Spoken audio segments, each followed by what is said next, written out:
मैं माननीय इंद्रेश जी का आज उनके दर्शन में मुझे बहुत अच्छा लग रहा है। जब हमारे वृद्धाश्रम में आए थे उस दिन मिले थे, उस दिन के बाद आज मुझे दर्शन हुए।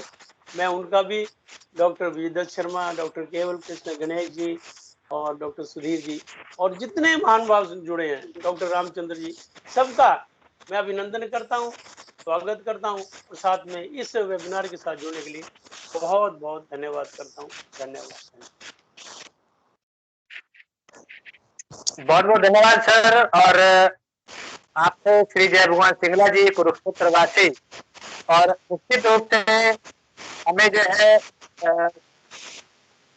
आप सभी से निवेदन है कि कृपया अपने आप को म्यूट कर लें।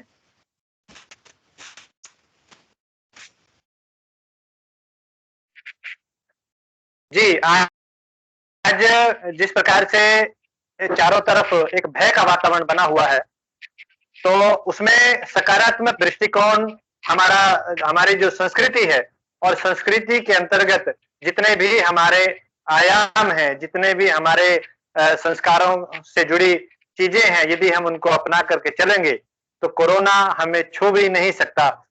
छुएगा भी तो निकल जाएगा। और मैं एक बात बताना चाहता हूं। अभी पिछले दिनों कुरुक्षेत्र में हमारे कवि संगोष्ठी थी।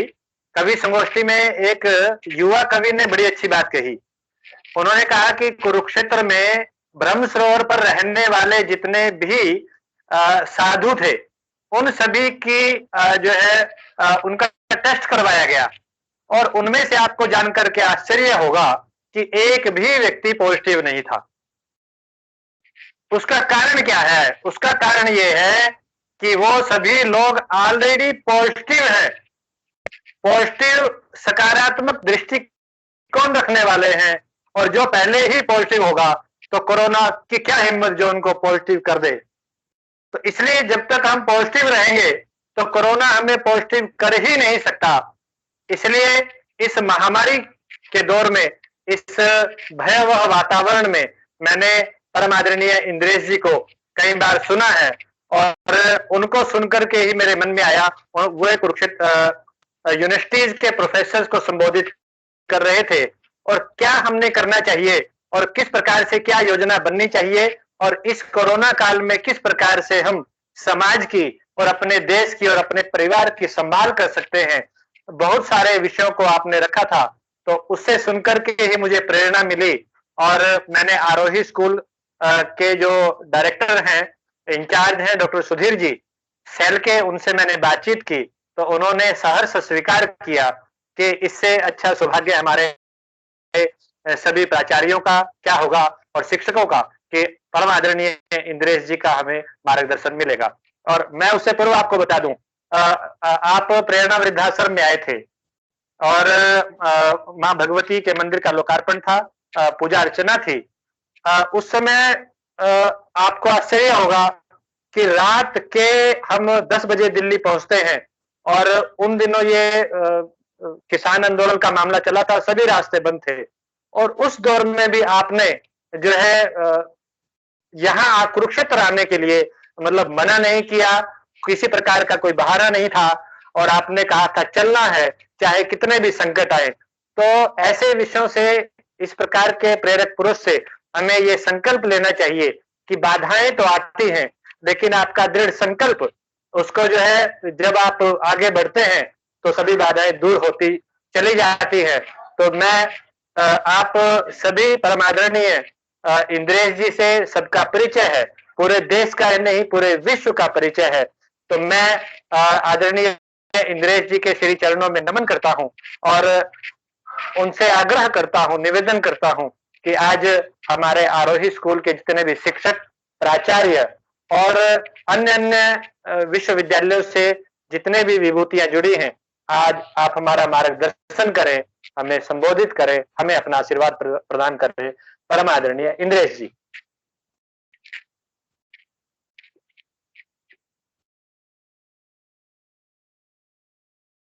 आप अपने आप को अनम्यूट कर लें एक बार।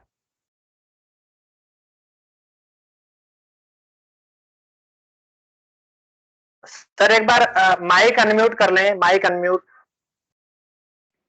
हो जी। गया। हाँ जी, बिल्कुल। आज के कार्यक्रम में उपस्थित अलग अलग प्रकार की विधाओं के साथ अधिकतर शिक्षक जगत के लोग, उपस्थित भाइयों और बहनों, जो समय इस समय चल रहा है, इसको एक नया नामकरण किया गया है, कोरोना काल।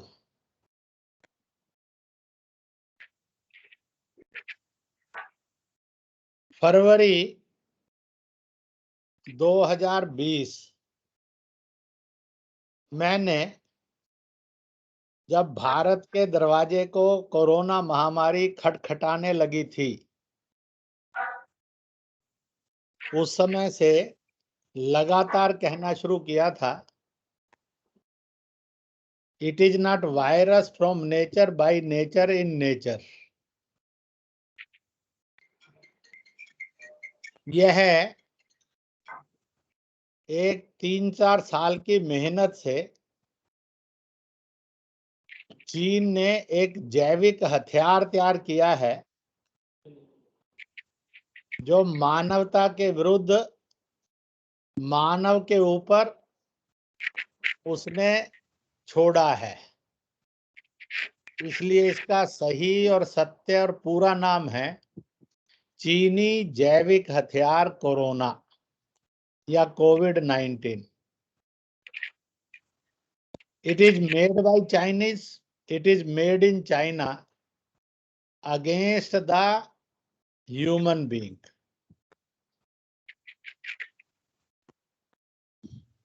आप में से जिनको अध्ययन करना है और करने में रुचि है, और अब तो बहुत पर्याप्त प्रमाणों के साथ वो सारी चीजें मिलने लग गई हैं। पहली बात, सन 2016 से चीन इसकी उत्पत्ति में लगा था।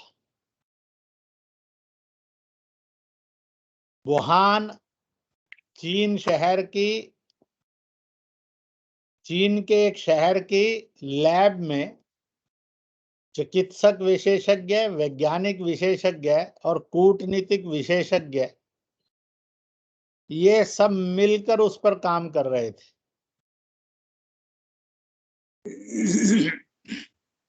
अगस्त सितंबर में खबरें आनी शुरू होती हैं इलेक्ट्रॉनिक, प्रिंट और सोशल मीडिया में कि जो वायरस तैयार हो रहा था, यह अकस्मात विशेषज्ञों के हाथ से स्लिप कर गया है, छूट गया है,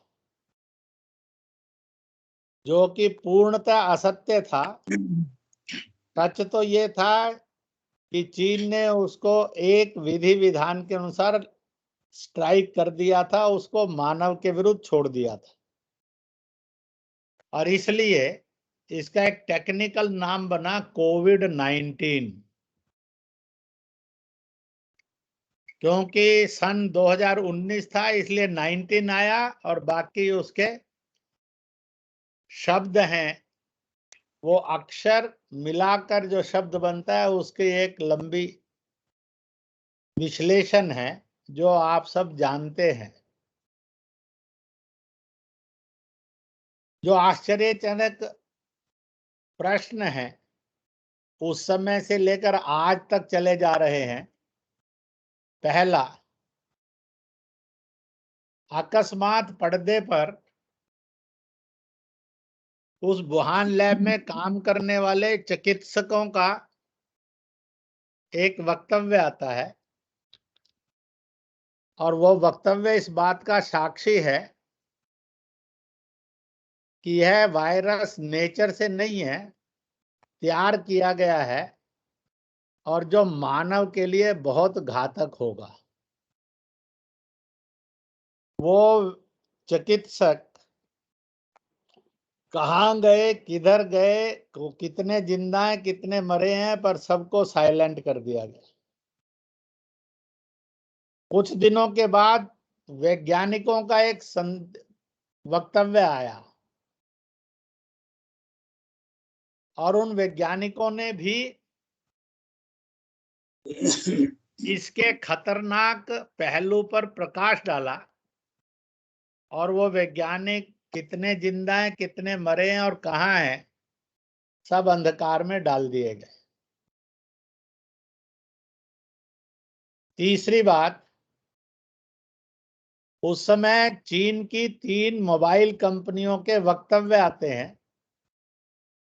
एक मोबाइल कंपनी कहती है we have lost our 37 lakh users, तो मालूम ही नहीं है, कोई रिस्पॉन्स नहीं है। दूसरी ने कहा 76 लाख यूजर्स, तीसरी ने कहा 22 लाख यूजर्स। 2-3 दिन समाचार उभरे और उसके बाद उन समाचारों का और उन कंपनियों का गला घोंट दिया गया और फिर वो आवाज बंद हो गई। अगर कॉमन 10 लाख 15 लाख कॉमन भी मान लिए जाएं तो लगभग 1 करोड़ 15 लाख 20 लाख यूजर्स चीन में गायब हो गए। और उस समय एक छोटा सा प्रश्न उभरा था कि आखिरकार चीन में कितने लोग मरे। फिर एक और बात उभरी, उसके कुछ फोटोग्राफ्स भी आए थे। 400 के लगभग कूटनीतिक लोग वेल ड्रेस्ड वुहान में उपस्थित हैं इस सारे को वॉच करने के लिए।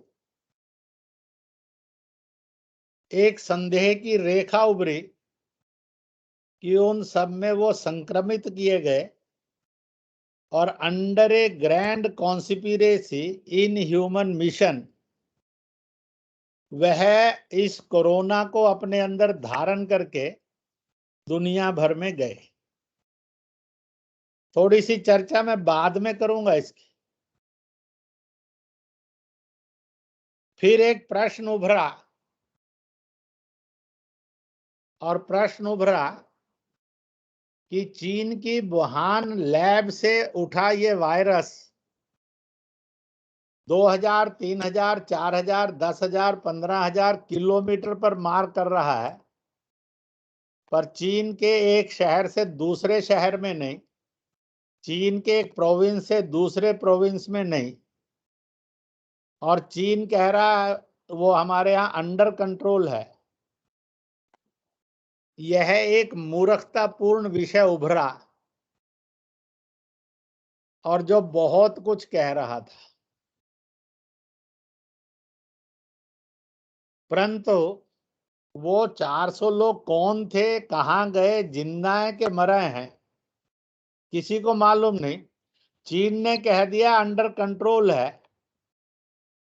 विश्व ने और उसके बुद्धिजीवियों ने क्यों स्वीकार कर लिया? आज तक यह पाप और अपराध जिंदा है। प्रश्न नहीं उठे कि आखिरकार वो सब कहाँ है। चीन कह रहा है, चीन सत्य बोल रहा है कि असत्य बोल रहा है, छुपा रहा है कि खोलकर बता रहा है? क्योंकि चीन, इसके बारे में किसी को गलतफहमी नहीं होनी चाहिए, दुनिया का क्लोजेस्ट कंट्री है जिसको कोई देखता नहीं है, देख सकता नहीं है। पूरे विश्व के 770 करोड़ में कोई 2 लोग भी आपको नहीं मिलेंगे जो चीन गए, 5 दिन, 10 दिन, 2 महीने भी रहे, पर वो कहें कि हमने चीन देखा है। वो सीमित सड़कों पर, सीमित स्थानों पर ही गया है। जो ये कहें कि आई नो चाइना, उससे बड़ा असत्य नहीं है, झूठ नहीं है, गलत नहीं है। आज पूरी दुनिया के सामने गंभीर प्रश्न है कि इतना क्लोज्ड कंट्री जिसके अंदर जाने वाले हजारों लाखों लोग मिलेंगे दुनिया में, परंतु सीमित सड़कें, सीमित भवन, सीमित लोग, इसके अतिरिक्त किसी ने कभी भी कुछ भी नहीं देखा और जाना। फिर उसके बोलने पर उसको स्वीकार कर लेना और चुप हो जाना, इस अपराध के साथ ये यात्रा चल रही है। फिर एक और प्रश्न उभरा और वह था कि यह वायरस जीवित है कि मृत है। डेड वायरस की भी हिस्ट्री है बड़ी लंबी, और लिव्ड वायरस की भी बहुत लंबी हिस्ट्री है।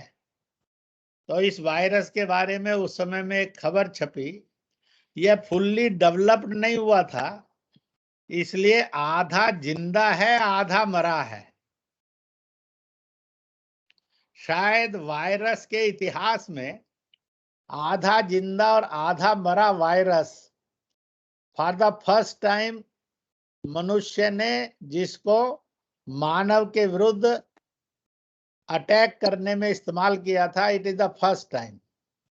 इसलिए वायरस आधा जिंदा आधा मरा है। आप इससे आगे जाइए,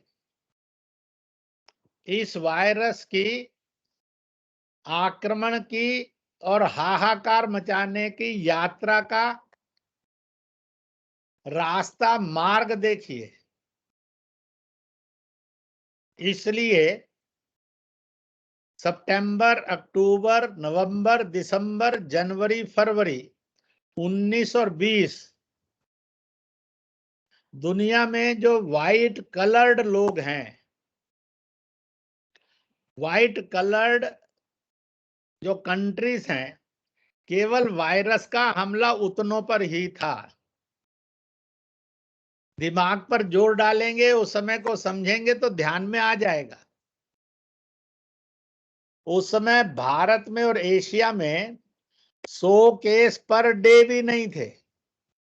बी केयरफुल। और यहां पर सब जगह पर हजारों से लाखों पर डे केस थे। संक्रमण बढ़ता जा रहा था, मौत भी बढ़ती जा रही थी तेज गति के साथ। जबकि चीन के बाद थिकली पॉपुलेटेड, बल्कि चीन से भी ज्यादा थिकली पॉपुलेटेड भारत ही एकमात्र देश है। भारत के पास पूरे विश्व को जो अर्थ उपलब्ध है, भूमि उपलब्ध है, उसका 2.5 से 3% भूमि है। पूरे विश्व के पास जितनी जनसंख्या है, उस जनसंख्या का 17.5-18% जनसंख्या है। इतने घनत्व वाला कोई दुनिया में देश नहीं है। अगर हम भूमि और जनसंख्या के आकार के आधार पर प्रतिशत निकालेंगे, भारत विश्व के 250 देशों में 100 से अधिक देशों से बहुत बेटर पोजीशन में है। बल्कि 100 के भी 125 देशों से बहुत बेटर पोजीशन में है, इतना घनत्व होने पर भी। अगर घनत्व पर जाएंगे, भूमि और जमीन पर, भारत बहुत बहुत बेटर है। परंतु इस के पीछे का क्या षड्यंत्र है, इसकी भी चर्चा करूंगा। और फिर दूसरा इसका अटैक जो था, जो गेहुआ कलर के देश हैं, जिसको एशियन देश कहते हैं। दुनिया में कुल देशों में आधे से अधिक देश तो एशिया में ही है कुल जनसंख्या का, और 2/3 तो लगभग एशिया में ही है जनसंख्या का। और इस प्रकार से आप 28 फरवरी, 29 फरवरी लांगी, 28 फरवरी, मार्च के शुरू में एंटर करिए, तो उस समय में समाचार पत्रों में समाचार आए, वह थे तबलीगी मूवमेंट के बारे में। Indonesia, Cambodia, Malaysia, Thailand, Nepal, Bharat, चीन, ऐसे देशों की श्रृंखला बढ़ रही थी कि यह जो इनके इंटरनेशनल कॉन्फ्रेंसेस कॉन्स्टेंटली चले जा रहे हैं, इसके पीछे कहीं चीन का हाथ है। ये चर्चा करते करते अकस्मात एक विस्फोट हुआ। भारत, दिल्ली, निजामुद्दीन, मरकज का केंद्र, मरकज तबलीग का केंद्र। और उस समय में आप अगले 1.5-2 महीने के अंदर दुनिया के अंदर इस्लाम के फॉलोवर मुसलमान के जो भी रूप रहे होंगे, परंतु मानवीय रूप से इतना बदतमीज व्यवहार चंद मुसलमानों का कभी दुनिया में देखने को नहीं मिला होगा। कहीं भी थूक देना है, कहीं भी शौच कर देना है, कहीं भी लड़ाई लड़ लेना है, इलाज के लिए भर्ती नहीं होना, ग्रुपों में रहना। आपने उसके भयावह दृश्य को देखा तो मार्च 2020 भारत और एशिया के देशों में इस महामारी का संक्रमण होता है। पूरे विश्व में जो व्हाइट कलर्ड कंट्रीज थी, उनमें से 4 महीने से पहले उसका एग्रेशन शुरू हो चुका था। 4-5 महीने पहले से भारत में कोई कोई इक्का दुक्का केस हो रहा था। प्रतिदिन 100 भी केस नहीं थे, पर मार्च आते ही एक भयानक तूफान आया, क्रंदन मचा और बड़ी तेज गति से इसका संक्रमण बढ़ा। चाइना यूज्ड तबलीग एशिया में और विशेष रूप से भारत पर उसके आक्रमण के लिए। मैंने मुसलमानों के बीच में भी इस बात को उस समय भी रखा और बाद में भी रखता आ रहा हूं कि उसने एक सिंजांग नाम के हिस्से पर कब्जा किया, जो मुस्लिम पॉपुलेशन का स्टेट था, चीन का नहीं था। और आज वहां उइघुरों को लगभग 70-80 लाख तो जेलों में है और कितने लाखों का वो कत्ल कर चुका है। अत्याचार जारी। परंतु जिन लोगों में कट्टरवाद, अलगाववाद, आतंकवाद की हिंसा और नफरत भरी है, उस छोटे नेतृत्व को ये बात इसलिए समझ में नहीं आ रही थी कि they are well poisoned against Bharat. अब आप इसकी यात्रा को बढ़ते हुए छलांग लगाइए और आप सितंबर अक्टूबर 2020 पर जाइए, जब भारत में इसका संक्रमण घटना शुरू हुआ। उसी समय में फिर एक समाचार आने लगे कि इस महामारी के वायरस ने, कोरोना ने, जो ब्लैक कलर कंट्रीज हैं उसकी ओर रुख किया। आप ईमानदारी से अब सूची बनाइए देश दुनिया में संक्रमित देशों की 3 समूहों में, और 2-3 ब्लैक कलर कंट्रीज में एग्रेशन आने के बाद वह रुक गया। और इसलिए minimum affected from corona black coloured countries हैं, maximum affected white coloured countries हैं, और इन बिटवीन थोड़ा थोड़ा अफेक्टेड ये एशिया के देश हैं जो गेहुआ कलर के देश माने जाते हैं। पर वर्सली अफेक्टेड करने की कोशिश की गई भारत को। और इस साल सवा साल के अंदर पहले एग्रेशन में जो चीन ने मानव के ऊपर किया, करोड़ों संक्रमित हुए, लाखों मरे, चीन ने एक बार शोर ही नहीं कहा। और दुनिया के और भारत के बुद्धिजीवियों ने, वैज्ञानिकों ने, शोधकर्ताओं ने और यहाँ के ज्योतिष ज्ञानियों ने कभी प्रश्न भी नहीं खड़ा किया। यह एक बौद्धिकता का अपराध पूर्ण यात्रा भी इस महामारी के साथ साथ चलती, परंतु इसकी यात्रा का एक और बड़ा वो है, पूरी एलोपैथी हतप्रभ थी, उसको कुछ सूझ नहीं रहा था। एलोपैथी का इतिहास 250-300 साल का मुश्किल से है। हजारों लाखों वर्ष का परंपरागत चिकित्सा पद्धतियों का इतिहास है। योग की है, प्राकृतिक चिकित्सा है, आयुर्वेद उसमें काढ़े आदि आदि तरह के हैं, उसी का यूनानी भी एक रूप है, तिब्बतियन भी एक रूप है। कहीं पर उसके निकाल कर और होम्योपैथी का भी रूप उभरा। इन्हीं से सारा उपचार दुनिया में हुआ और महामारी के वायरस को नियंत्रित भी किया, पराजित भी किया और कमजोर भी किया। There was no allopathic medicine and treatment at that time. Bharat ने 130 से अधिक देशों को मास्क दिया, सैनिटाइजर दिया, पीपी किट दी। उसने उसको योग, प्राकृतिक चिकित्सा, आयुर्वेद, होम्योपैथी के फार्मूले दिए, काढ़े दिए और सारे विश्व के अंदर कोरोना महामारी पर नियंत्रण किया। Bharat becomes N hero of the world. यहां आकर 2-3 बातें हैं, आप अपने लेखों में लिख सकेंगे, कहानियों में लिख सकेंगे, बच्चों को बता सकेंगे, तो सचमुच में सत्य के साथ खड़े होने वाले शिक्षक होंगे और आप हैं, और ऐसा होना भी चाहिए। भारत ने इस महामारी के विरुद्ध एक सुरक्षा कवच का निर्माण किया जिसको लॉकडाउन कहते हैं। मार्च 2020 में इस सुरक्षा कवच की घोषणा हुई, पूरे विश्व ने इसको स्वीकार कर लिया और लॉकडाउन सुरक्षा कवच के द्वारा वह अपनी सुरक्षा में जुट गया, एक्सेप्टेड बाय ऑल।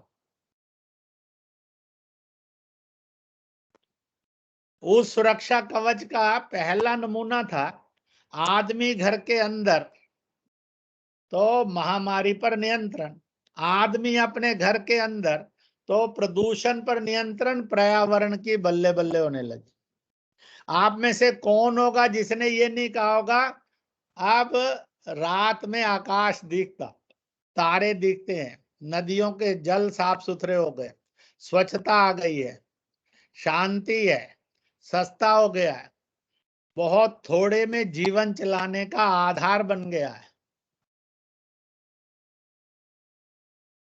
इसका मतलब है आदमी बाहर तो प्रदूषण, आदमी घर में तो पर्यावरण। हर आदमी को पूरी दुनिया में व्यवस्थाओं सहित सबको सोचने के लिए काम मिल गया, इसलिए इन पर लेख लिखने चाहिए ताकि आदमी आदमी बनकर जी सके। वो अंदर रहे तो भी पर्यावरण, बाहर रहे तो भी पर्यावरण। बाहर आया तो मेरा और आपका गली मोहल्ला सड़क दरवाजा फिर गंदा होने लगा, गाली किसको देंगे? सिस्टम को देंगे कि आदमी को देंगे कि आदमी और सिस्टम को मिलाकर स्वयं को देंगे? ये तो उस समय की कथा कहानियां सोशल, प्रिंट, इलेक्ट्रॉनिक मीडिया में खूब आती थी। फिर भारत ने सुरक्षा कवच के साथ साथ नॉन वेपनरी आर्मी, बिना हथियार वाली army, civilian army, full of non violence army, अहिंसा वाली आर्मी को जन्म दिया, जो पिछले आप 20-50 हजार साल के वायरस हिस्ट्री को पढ़ेंगे तो कभी जन्म नहीं थी। इसलिए उसके चिकित्सक योद्धा थे, स्वच्छता योद्धा थे, सुरक्षा योद्धा थे और सामाजिक योद्धा थे। प्रधानमंत्री ने इसकी कल्पना की और दिया। जैसे ये दिया, पूरा विश्व प्रसन्न हो गया। इस महामारी से जूझने वाले हमें एक आर्मी का सिस्टम मिल गया।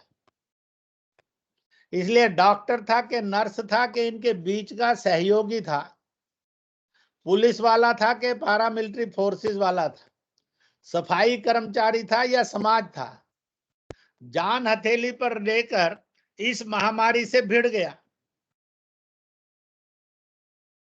और इस प्रकार से सुरक्षा कवच का निर्माता और देयक वो भी भारत बना। और महामारी के विरुद्ध भी कोई आर्मी गठित हो सकती है, सिविलियन आर्मी। यह it is also a 100% selective process था, सफल था, दुनिया ने स्वीकार किया और भारत की जय जयकार हुई। भय और भ्रम नहीं हो, भय और भ्रम आदमी को मौत की ओर ले जाता है। भय भ्रम से मुक्त है तो हौसला है और जीतेगा, भय और भ्रम में फंसा तो कमजोर होगा और तो मरेगा। इसलिए भारत ने दुनिया को ताली बजाओ, थाली बजाओ, घंटी बजाओ, दीप जलाओ, जब किसी के घर में तकलीफ आती है चिकित्सा कोई कोई कर सकता है, बाकी सब हिम्मत और हौसला देते हैं। ऐसे समय में किसी को भयभीत और भ्रमित करना इससे बड़ा पाप और अपराध नहीं है। जो लोग भयभीत करते हैं और भ्रमित करते हैं वो पापी हैं, अपराधी हैं, शैतान है। जो इसमें से निकालते हैं वो इंसान है, मानव है। और इसलिए भय भ्रम में से मुक्त, और इसलिए भारत 2020 प्रथम एग्रेशन का विश्व का नेतृत्व प्रदान करता बना। अगर आज आप अपने अपने छात्रों से एक प्रश्न करें और स्वयं से भी कि उस 2019 से 20 की यात्रा में, 1 साल 4 महीने की यात्रा में दुनिया में सबका हाल कौन पूछ रहा था और सबको मदद कौन कर रहा था, सबको रास्ता कौन दिखा रहा था? आप किसी एक नेता का नाम ले सकते हैं, किसी एक देश का नाम ले सकते हैं? नेतृत्व नरेंद्र मोदी थे, देश भारत था। 2019-20 के अंदर इतनी अराजकता फैलाने की विरोधी दलों ने कोशिशें की, पर थैंक्स टू द सोसाइटी, समाज में आप सबको बहुत बहुत बधाई है, सबको है, मुझे और आपको भी। भारत के किसी भी आदमी ने किसी को भूख से मरने नहीं दिया। It is first in the history of 100 years. 2020 जब कोरोना महामारी थी, भारत वो देश बना जिसमें भूख से एक भी मौत नहीं हुई। और जबकि पिछले 100, 200, 500 सालों में कोई भी वर्ष नहीं है जब भूख से 5-50 मौत ना हो। It is an golden history of Bharat, भारतीय और भारतीयता। चीन को संकट था, दक्षिणी चीनी सागर यानी मलय सागर। भारत ने दुनिया को इकट्ठा करके चीन को पराजित किया और रोक दिया। चीन को संकट था, हिमालय में गलवान में भारतीय सैनिकों ने चीन के छक्के छुड़ा दिए। चीन को डोकलम में हटना पड़ा। ब्रिक्स सम्मेलनों में उसकी इच्छा के विरुद्ध भारत के चाहने के अनुसार आतंक पर प्रस्ताव पारित हुआ। वह पूरी तरह से पाकिस्तान को हस्तगत करता हुआ बढ़ रहा था। भारत ने चीन और पाकिस्तान की मिलीजुली ताकत को सर्जिकल स्ट्राइक से उसकी कमर तोड़ी। भारत ने आर्थिक अनुबंध लगाए, चीन कमजोर पड़ा। देश की जनता ने तय कर लिया अब अपने त्योहारों को किसी भी धर्म, जाति, पंथ, दल के हैं चीनी माल से मुक्त करेंगे। चीन को लगा इस भारत को अगर रोका नहीं गया, सबक नहीं सिखाया गया, तो आने वाले कल में वह विश्व का वो अत्याचारी, अन्यायी, दादागिरी वाला राजा नहीं हो सकता है जिससे विश्व दहशत खाए। और इसलिए कौन से षड्यंत्र रचे गए। मीडिया में कुछ लोग होंगे, बुद्धिजीवियों में कुछ लोग होंगे, दलों में लोग होंगे, चिकित्सकों में लोग होंगे। इसलिए drug mafia, intellectual mafia, media mafia, कूटनीतिज्ञ माफिया, औषधियों का और उस तरह का माफिया, इनके जन्म हुए। और इसलिए सेकंड अटैक ऑफ कोरोना यह प्रारंभ हुआ और जनवरी फरवरी 2021 में दुनिया में हाहाकार मचना शुरू हुआ। और ठीक फिर से मार्च आया 1 साल बाद, और मार्च के अंदर इस कोरोना के सेकंड अटैक का हमले की झलक भारत की तरफ बढ़ती हुई दिखी।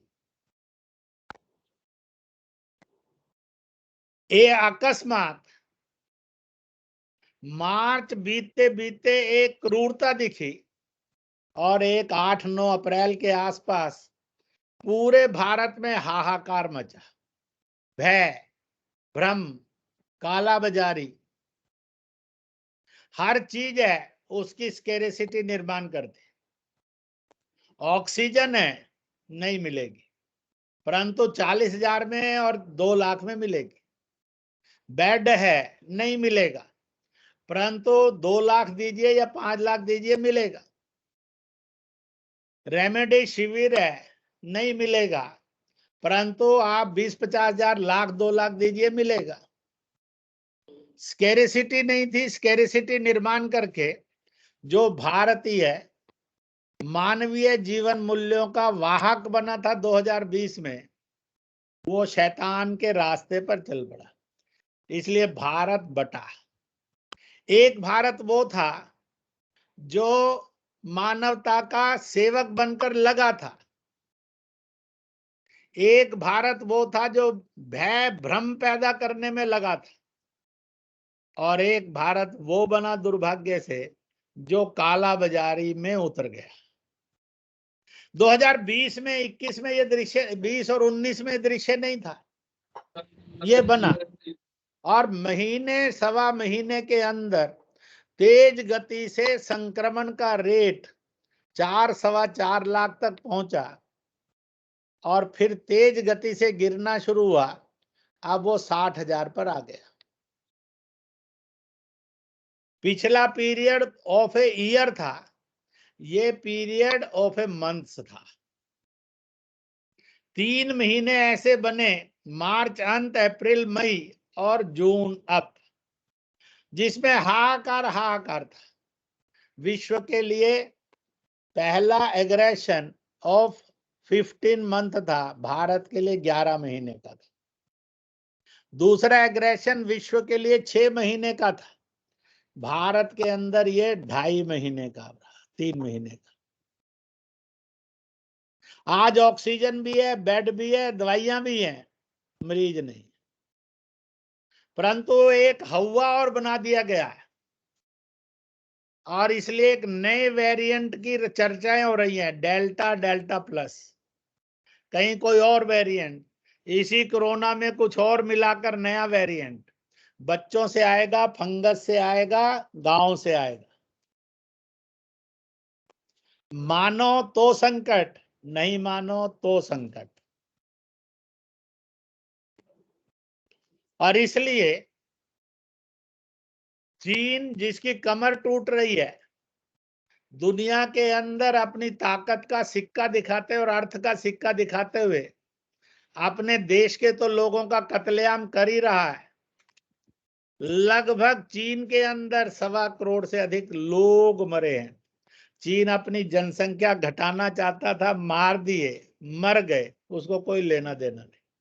वो 400 एक्सपर्ट वह सारे के सारे खोजेंगे और प्रश्न खड़ा करेंगे, तो वह सब चीन से बाय एयर, वह सारे के सारे majority more than 90% white coloured countries में गए थे, और 5 से 10% के बीच में वह भारत और आसपास भी आए थे। आप देखिए कितना नियंत्रित है। भारत का आवागमन, भारतीयों का आवागमन नेपाल में है, भूटान में है, बांग्लादेश में है, म्यांमार में, श्रीलंका में। वहां मिनिमम ऑफ द कोरोना है, भारत के अंदर मैक्सिमम ऑफ द कोरोना है।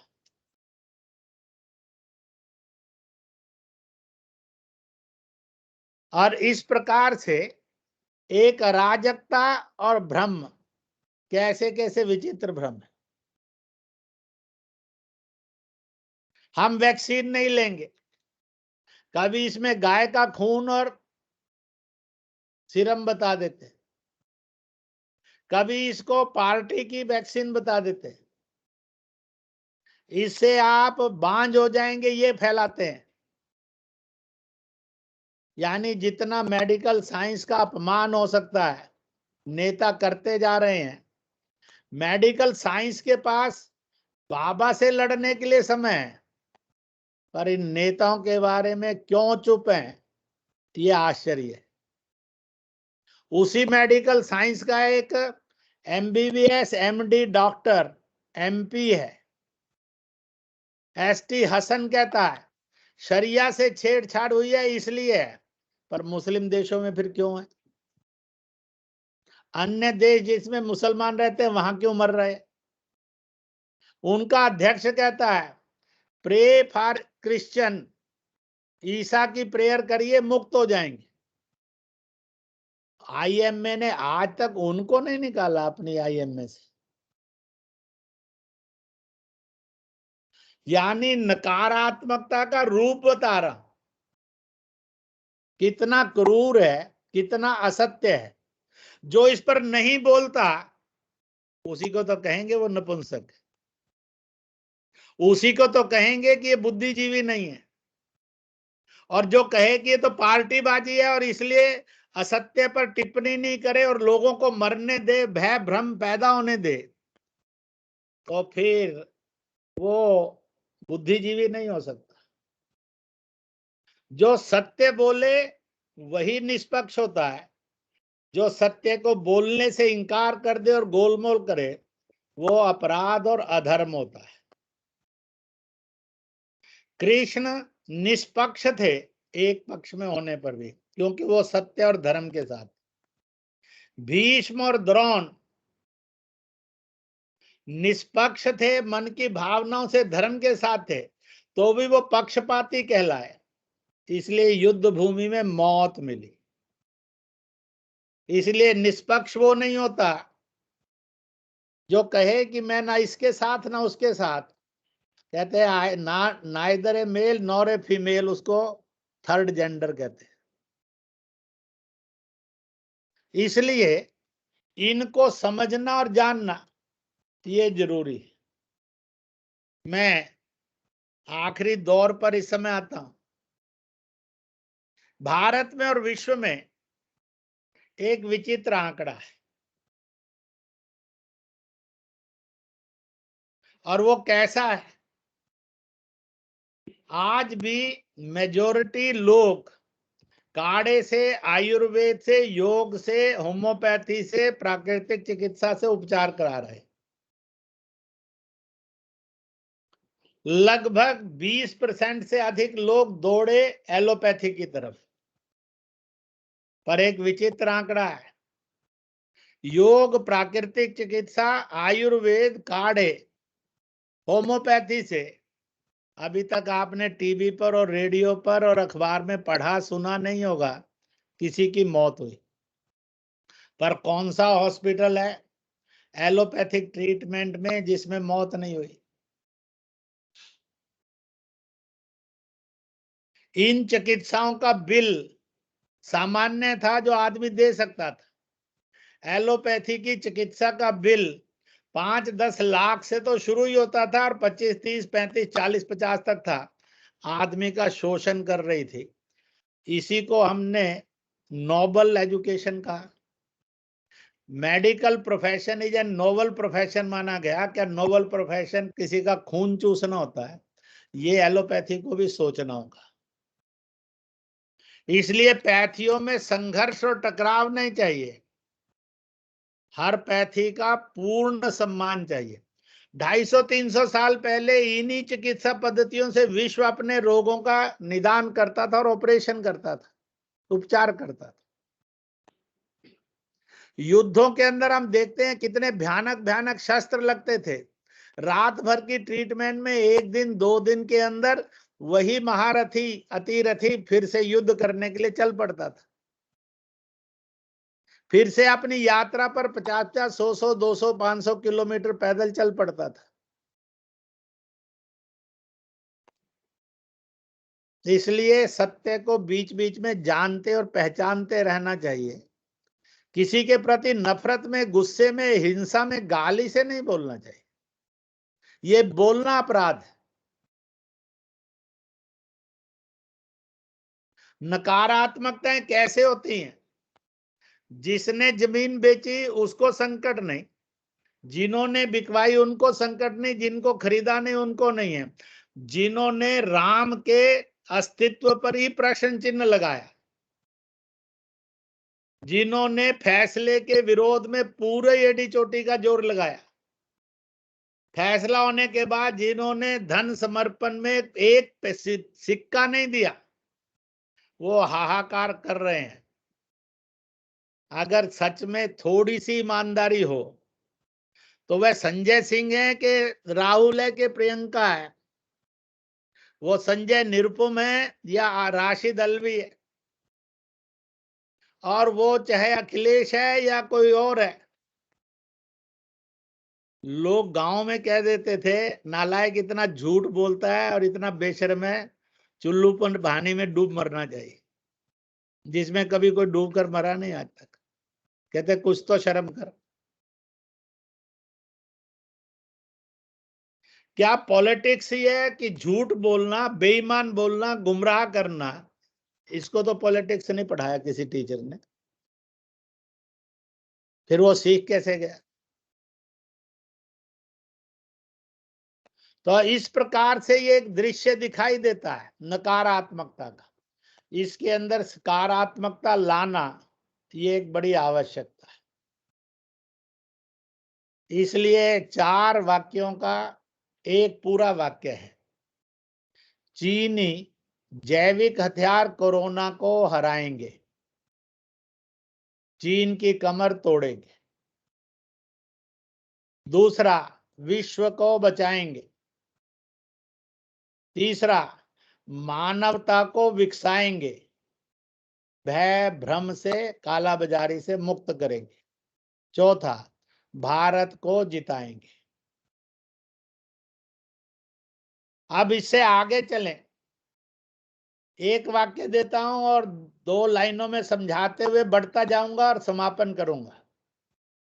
जहां मरीज है वहां उपचार पहुंचना चाहिए, जहां उपचार है वहां मरीज पहुंचना चाहिए। अस्पताल के पास मरीज पहुंचे, मृत्यु हो गई है तो दफनाने और दहन करने वाले स्थान पर उसका बॉडी पहुंचना चाहिए। दवाई है तो मरीज के पास पहुंचनी चाहिए। इसलिए जहां मरीज वहां उपचार, और जहां उपचार वहां मरीज। इसके बारे में विचार करना चाहिए। आप जिन जिन भी शहरों में, नगरों में, विद्यालयों में, यूनिवर्सिटी, कॉलेजों में, वहां पर आसपास में बात करिए और अपने प्रयत्न से ऐसे कोई 2 वाहन 1 महीने, 2 महीने, 4 महीने, अगर तीसरा आएगा तो उसकी पूर्व तैयारी के रूप में एक वाहन है जो शव ढोएगा, ताकि उसकी ट्रैवलिंग ऑफ सोल प्रॉपरली हो जाए, वह अपनी मृत्यु के बाद शांति से विदा हो जाए, वह भूत प्रेत ना बने। दूसरे वाहन के अंदर मरीज को उपचार तक ले जाने की व्यवस्था, उपचार होने के बाद घर पहुंचाने तक की व्यवस्था। कोई मुश्किल नहीं है। अगर मान लो आप सब बैठे हुए 30, 40, 50, 60, 100 शहरों वाले भी हैं, तो अगर आप अपने वर्थ का उपयोग करेंगे तो ये देने वाला समाज में कोई अभाव नहीं है। उस मजदूर की सोचिए जो 2000 में काम चलाता था, उसका 2000 चला गया। पर अगर हम 60-70 हजार और 1.5 लाख लेते थे, हमारा तो कायम है।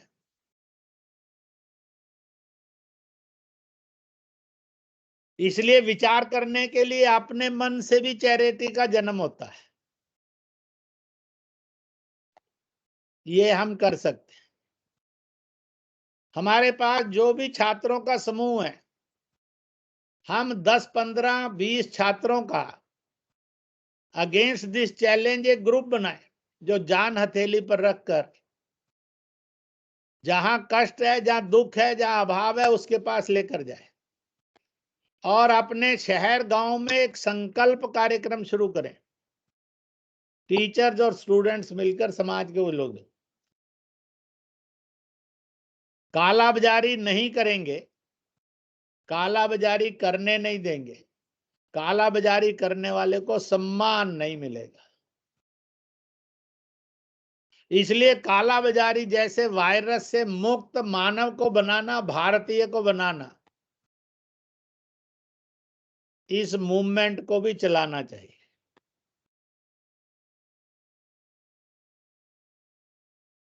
आप अपने संस्थान से सोचिए, स्वयं से सोचिए, समाज के साथ मिलकर सोचिए। एडॉप्ट टू ओल्ड, जिनका सहारा चला गया इस सारी महामारी। एडॉप्ट 5 चिल्ड्रन, जिनके ऊपर का आसरा चला गया। उनको उच्च शिक्षा तक फ्री एजुकेशन, उसको ट्यूशन देंगे। बुजुर्ग के लिए सेवा का रूप धारण करेंगे। कोई कठिन नहीं है। संस्थान भी ले सकता है, समूह भी ले सकता है, ग्रुप भी ले सकता है, अकेला भी ले सकता है, क्योंकि जीवन में यही नेक कमाई है जो अगले जन्म के काम आएगी, बाकी कुछ नहीं आएगी। बाकी तो मालूम नहीं है जन्नत का रास्ता है कि नहीं है, पर जन्म का तो पक्का है। कहते हैं भाई, वहां फैसला ना डिग्री से होता है, ना धन से होता है,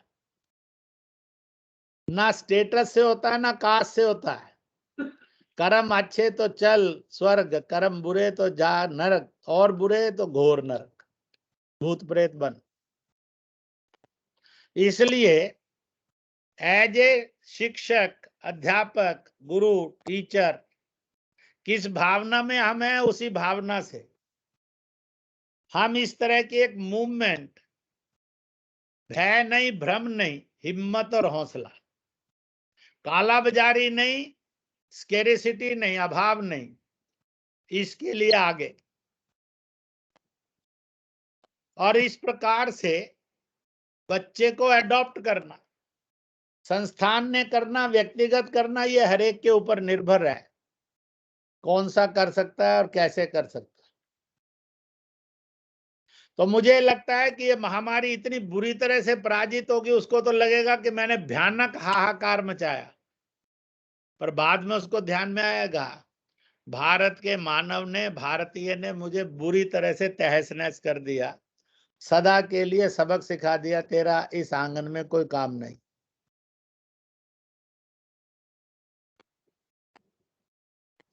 तो इस प्रकार से हम ये मानकर चलें कि लोग कह रहे हैं अक्टूबर नवंबर के आसपास there can be a third variant attack. वो कोरोना में ही प्लस माइनस होकर होगा कि किसी नए रूप में होगा। ड्रग माफिया को अपनी करोड़ों अरब की दवाई बेचनी है, भारत बेस्ट मार्केट है। भय पैदा करके भारतीय को दुनिया में बदनाम कर देना है। आखिरकार 2021 के 3 महीने में हमारी छवि कौन सी बनी? सरकार होगा, प्रशासन होगा, समाज होगा, पढ़े लिखे होंगे, गांव का होगा, ब्लैक मार्केटिंग की तो बनी ना। तो मैं भी आता हूं, आप भी आते हैं, छवि कौन सी बनी? सब चीज है पर स्केरिसिटी में है, लोग मरते हुए देख लेंगे, परंतु ऐसा अमानवीय धन कमाने में कुछ कंजूसी नहीं करेंगे। कितने लोग पकड़े गए, जेलों में गए। कितना भय और भ्रम है। नेता बुद्धिजीवी डॉक्टर आकर सामने झूठ बोलता है कि हम इसी का शिकार हो गए, या इस झूठ के अंधकार से समाज को निकालकर वो प्रकाश में जीने वाला, ज्ञान में जीने वाला समाज होगा। Accept this challenge. कितने छोटे छोटे कार्यक्रम आज भी गली मोहल्लों में होते हैं।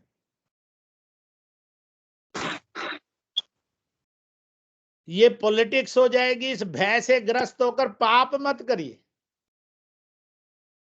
साहस मत खोइए, सत्य मत छोड़िए।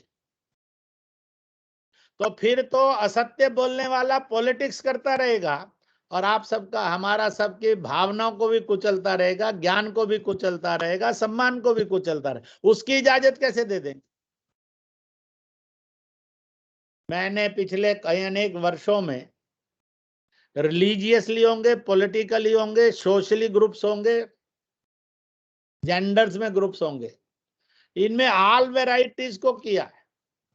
मुसलमानों को किया, ईसाइयों को किया, बौद्धों को किया, सिखों को किया, देश विदेश में किया है, अलग अलग दल वालों को किया है। मुझे नहीं लगता है किसी के विरुद्ध कोई भी नफरत ना रखते हुए उसको सत्य का आईना दिखाना, उसको देखना पड़ता है।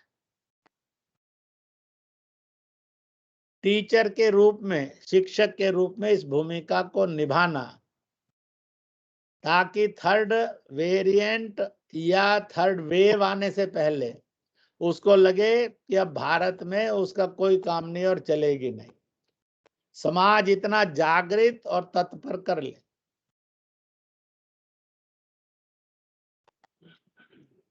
तो इस प्रकार से करेंगे।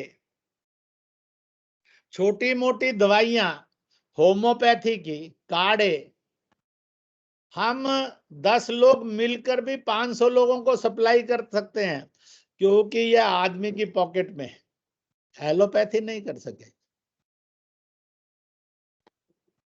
इसलिए आयुर्वेद की, काढ़ों की, योग की, प्राकृतिक चिकित्सा की, होम्योपैथी की थोड़ी वर्कशॉप लगाना, थोड़ा ट्रीटमेंट देने वाले समूह में तैयार करना। जितनी हेल्थी बॉडी दी जा सकती है, मन बुद्धि जितनी सशक्त की जा सकती है, इसके छोटे छोटे प्रयोग। मैं कम से कम ऐसे देश के अंदर कुछ लाख को जानता हूं जो रोज हवन यज्ञ करते हैं for the pollution free Bharat, disease free Bharat के लिए। मैं कितनों को देखता हूं कि जो घर में आजकल लॉकडाउन होने पर भी 3-4 परिवार मिलकर रोज योग आसन करते हैं। ऐसे हजारों हजार यूनिट्स बन गए। मैं ऐसे भी देखता हूं कि शाम को बैठकर अपने घर के 4 तो देखते हैं, 2 पड़ोस के और बुलाकर मिलकर सीरियल देखते हैं, फिर उस पर सात्विक चर्चा करते 10 मिनट। और इसलिए इस जागरण को भी हम छोटे छोटे रूपों में कर सकते हैं। अगर हम 500 हैं तो 500 समूह तो बना ही सकते हैं। और इसलिए बुद्धिजीवियों के लिए इस महामारी में एक बहुत बड़े नए भारत के निर्माण के लिए, एक नए प्रकार के कार्यक्रमों की मूवमेंट के लिए एक स्कोप बना है, जो शायद यह समय नहीं होता तो कभी आता कि नहीं आता मालूम नहीं। God sent an opportunity, avail that opportunity. चुनौतियां, खतरे, संकट, यह नए चुनौतियों के और नए कार्यक्रमों की रूपरेखा और आंदोलनों की रूपरेखा का भी अवसर देता है। इसलिए every danger, every challenge, every situation, जहां वो संकट होता है वह वहां पर नई उम्मीदों को जन्म देने वाला भी होता है। टेक्नोलॉजी ने एक जन्म दे दिया। मैं अपने कितने मित्रों को जानता हूं जिनका मासिक खर्चा फैमिली का 3-4 लाख से लेकर 25 लाख तक था, और वो कभी फोन पर कहते भी हैं, कहते हैं कमाई रुकी हुई है। मैंने कहा नहीं दोस्त, बचत के रूप में कमाई घर में कायम है। तू पहले 15-20 लाख में चलाता था, अब 1 लाख में घर चलता है, 19 लाख बच रहे, 14 लाख बच रहे, 9 लाख बच रहे। पहले तो 1 लाख में घर चलाता था, अब 20,000 में चलाता, 80,000 बच रहे। कमाई तो उस बेचारे गरीब की गई है, क्योंकि जिसके पास बचत करने के लिए भी कुछ नहीं।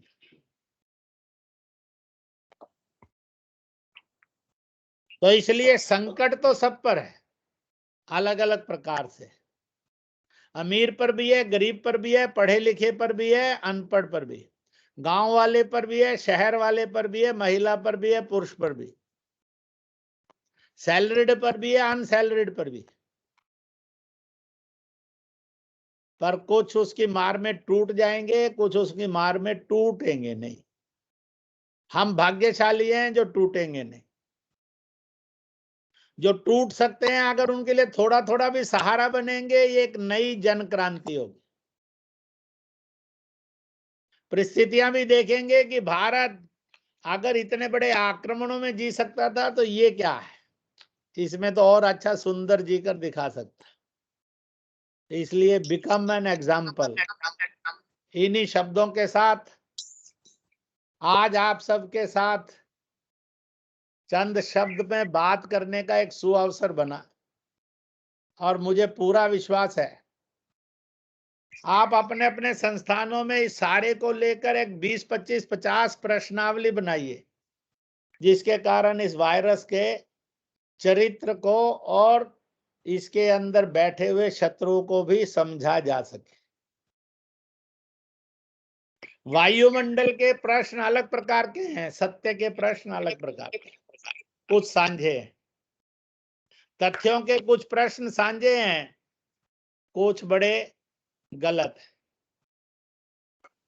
जब एक नेता ने कहा कि प्रदेशों में आंकड़े गलत दिए जा रहे हैं, तो उनकी पार्टी के लोगों ने पूछा, कुछ जगह तो आपके भी 4-5 मुख्यमंत्री हैं और सब जगह पर प्रेसिडेंट तो है ही हैं, इसका मतलब कि सारी पार्टी झूठ बोलती है और छुपाती है, तो सारे झूठ बोलने वाले हैं, तो नेता महाझूठ होगा। फिर आदमी को समझ में नहीं आता है वो बोलता क्या है, उसको तो एक ही मतलब है, गाली देना। क्या समाज ऐसे लोगों के पीछे चलने वाला ही बना रहेगा? दुर्भाग्य से उसको कभी उस अंधकार से और दुर्भाग्य से नहीं निकालेंगे क्या? इसलिए इस चुनौती को स्वीकार करिए। कुरुक्षेत्र धर्म क्षेत्र से है।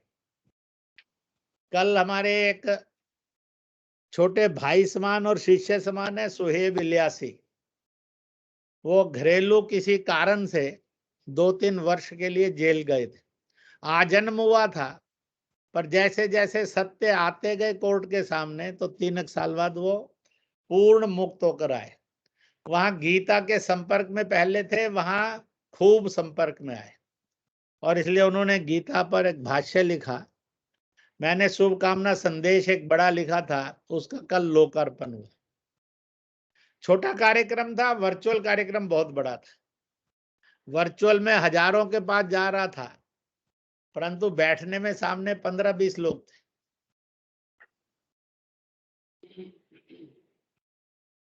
तो इसलिए अपॉर्चुनिटीज हर चीज में है, अवेल करने वाला चाहिए।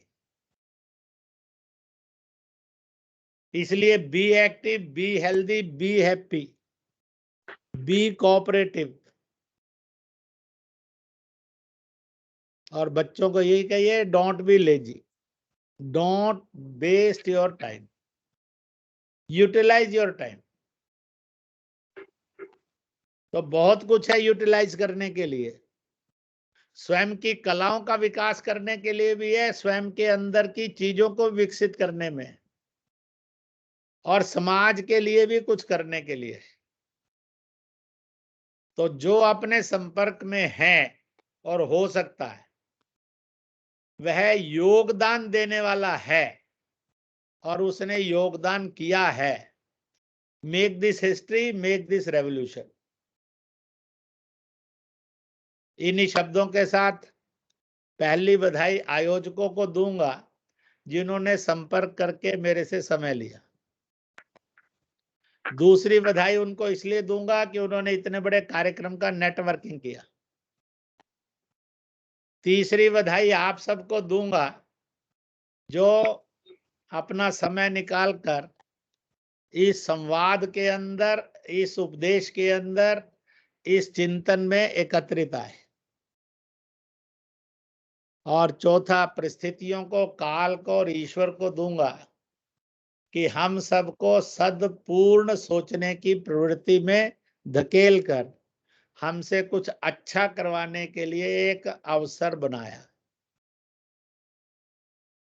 और इसको हम करेंगे और अच्छे से करेंगे, बढ़िया से करेंगे। और मैक्सिमम इसमें हरियाणा से हैं,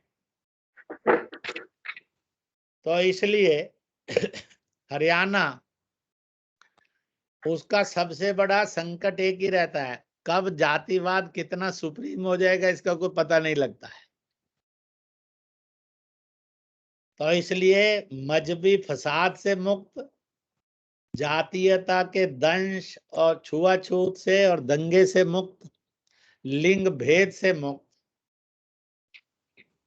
और कुल मिलाकर आने वाले कल के हरियाणा निर्माण में और भारत के निर्माण में हम सब शिक्षितों ने भी एक भूमिका निभाई जिसको इतिहास कोट करेगा। उसके नव निर्माण में ऐसा we will be a history maker बनाएंगे तो लिखने वाले खूब लिखेंगे, आप भी लिख सकेंगे। बनाएंगे नहीं तो लिखेंगे क्या?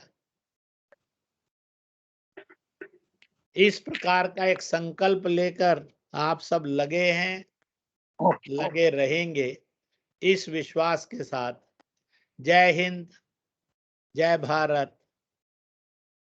आजकल राज्यों के भी लोग बोलने लगे हैं, पर इसमें कई राज्यों के लोग हैं, इसलिए जय महाराष्ट्र बोलता है कोई, जय तेलंगाना बोलता है कोई, जय हरियाणा बोलता है।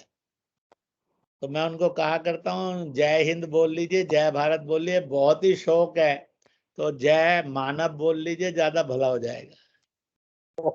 नहीं तो क्षेत्रवाद और जातिवाद आने वाले कल के अंदर उसका एक विकराल रूप आ सकता है कि बंगाल ये सोचे कि non cooperation movement against Delhi, ऐसे 3-4 राज्यों ने और सोचना शुरू किया। हमने भारत कभी ईरान से इंडोनेशिया तक का सुना है, थोड़ा सा सुनते हुए सत्य देखा है अफगानिस्तान से लेकर म्यांमार तक, पर इसको हमने टूटते और बिखरते भी देखा है। भारत का डिसइंटीग्रेशन नहीं चाहिए, भारत फुल ऑफ इंटीग्रेशन चाहिए। अगर भारत का इंटीग्रेशन लाना है तो कई ऐसी चीजें हैं जो बड़ी रोमांचकारी और रोमांटिक होती हैं, उनसे भी मुक्ति लेनी होगी। भारत को भारत बनाए रखना और भारत को भारत ही बने रहना, इसके साथ कोई कॉम्प्रोमाइज नहीं करना चाहिए। बहुत बहुत बधाई, बहुत बहुत धन्यवाद। कई नाम मैंने सुन लिए तो अच्छा लगा कि ये सब लोग हैं, और जो नहीं है कईयों के पता लग जाएंगे धीरे धीरे। तो इसलिए अधिकांश ऐसे हैं जो किसी न किसी मोड़ पर मिले हैं, कुछ ऐसे भी हैं जो शायद पहली बार होंगे कार्यक्रम में और सुन रहे हो।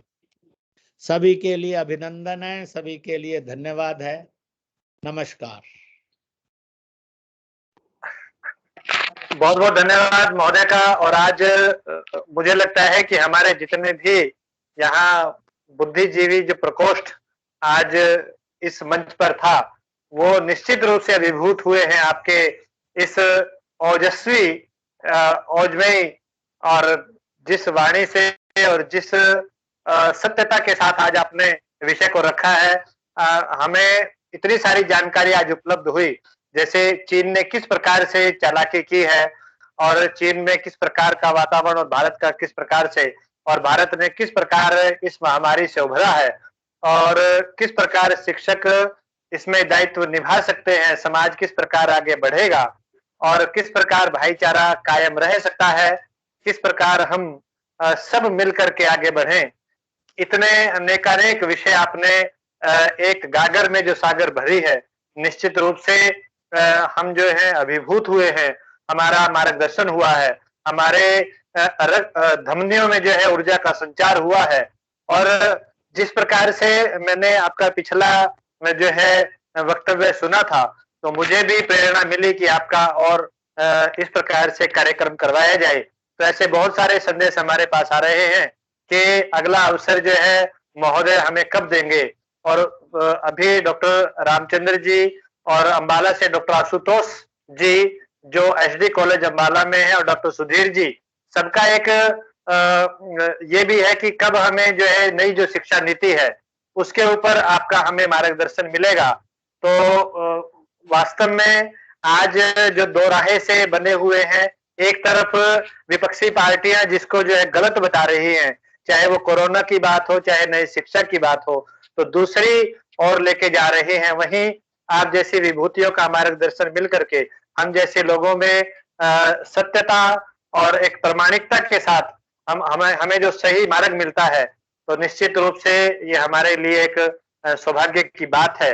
और डॉक्टर विजय शर्मा जी ने कहा था, वो बात वास्तव में प्रमाणित होती है कि युगों युगों में महापुरुष जन्म लेते हैं, महात्मा बुद्ध, स्वामी विवेकानंद, गुरु नानक देव जी। और आज इस कली काल में जिस प्रकार आप लोगों का मार्गदर्शन कर रहे हैं, तो वास्तव में आप भी किसी महापुरुष से और एक जो है मार्गदर्शक की जो भूमिका निभा रहे हैं, निश्चित रूप से वो अनन्य, अतुलनीय और असाधारण है।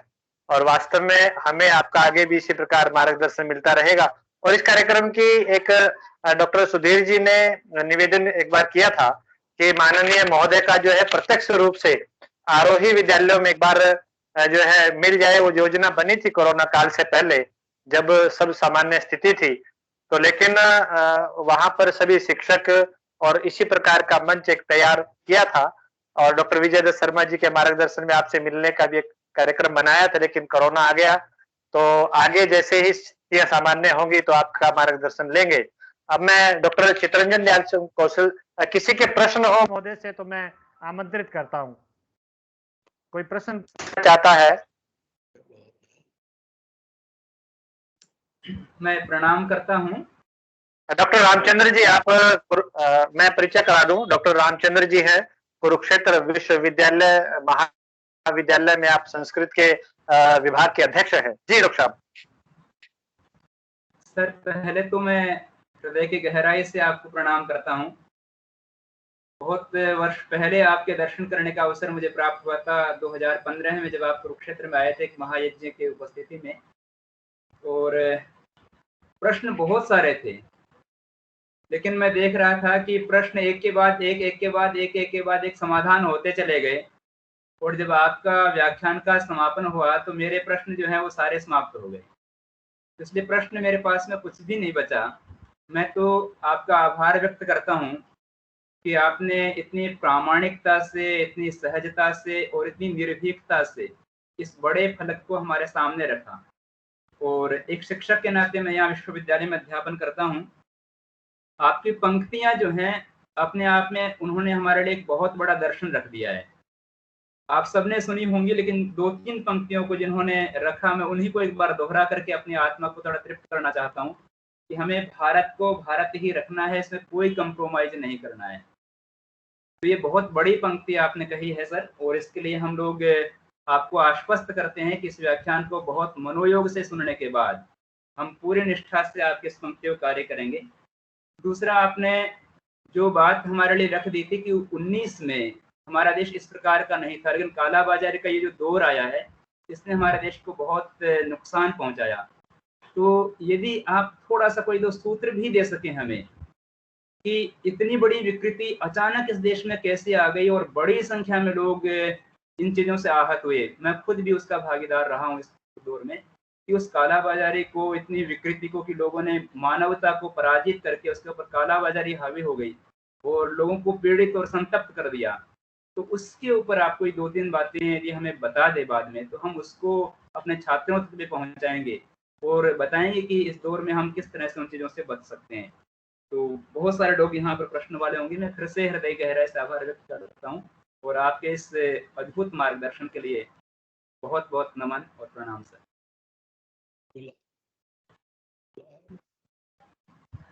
ऐसा है कि अगर एक साथ पूछ लेंगे 2-3 प्रश्न तो मैं इकट्ठा मिलकर ही बोल दूंगा। इन्होंने कोरोना में ब्लैक मार्केटिंग से निकले समाज, इसके कोई और कार्यक्रम 2-4 बताए जाएं। चलिए, और किसी का? प्रवीण चौबे जी हैं और चंडीगढ़ से हैं आप, राजकीय कॉलेज में हैं आप। तो प्रवीण जी, प्रवीण चौबे जी।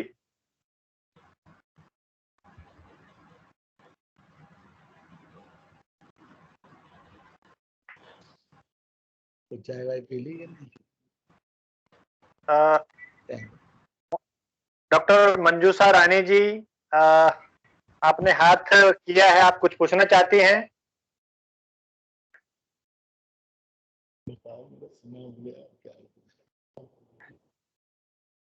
अगली बार।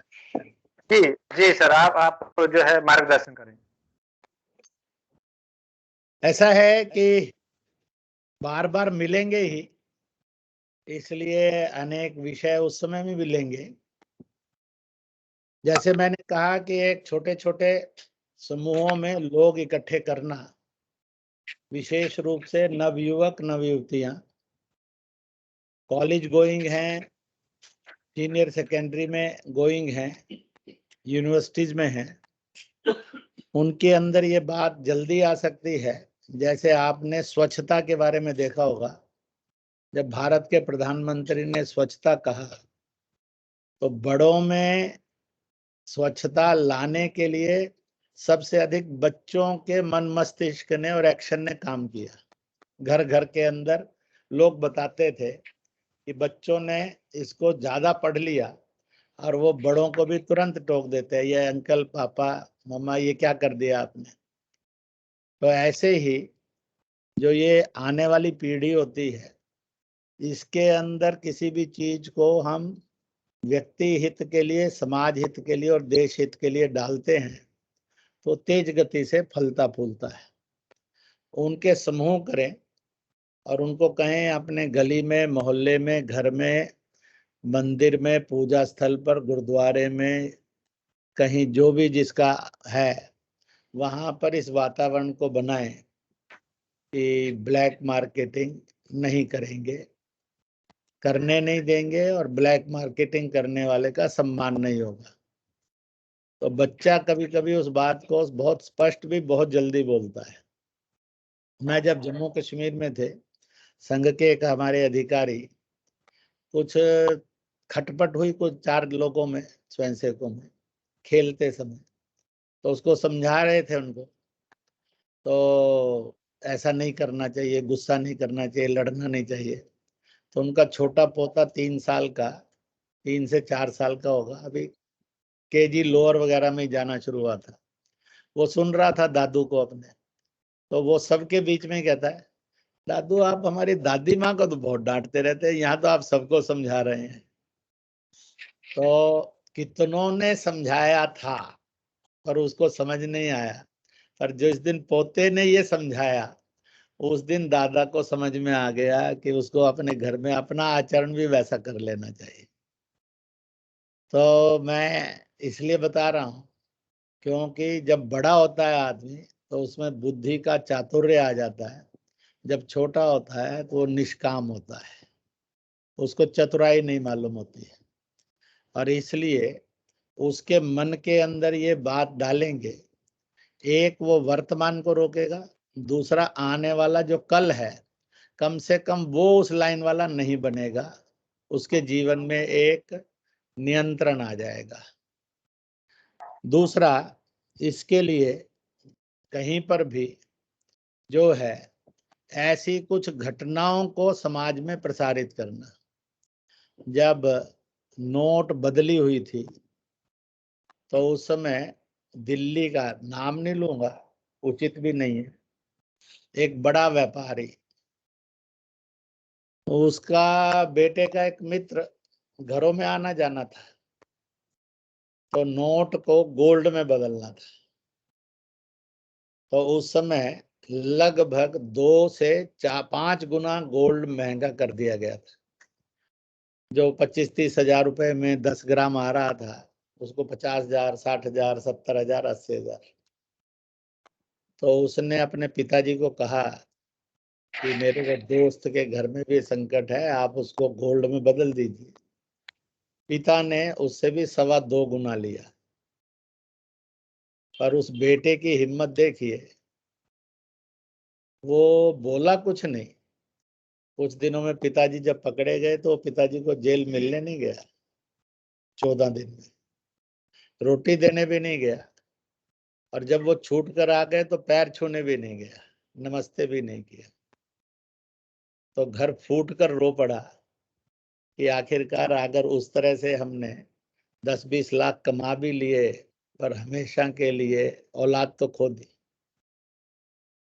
तो ऐसे भी बहुत सुंदर अनुभव होते हैं समाज में, जो मार्गदर्शक होते हैं।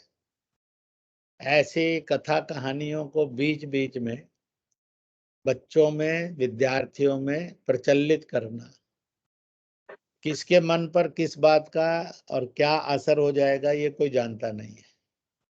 इसलिए select the incidents and stories, और उनको देना चाहिए समाज के अंदर जहां मौका लगे। परंतु एक सावधानी रखनी चाहिए, कोसते हुए नहीं देना चाहिए, पॉजिटिवली विदाउट अटैकिंग एनीबॉडी देना चाहिए।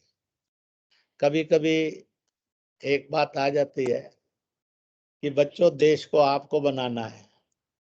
मैं ऐसे लेक्चर सुनता रहता हूँ, नेताओं के भी, बड़ों के भी।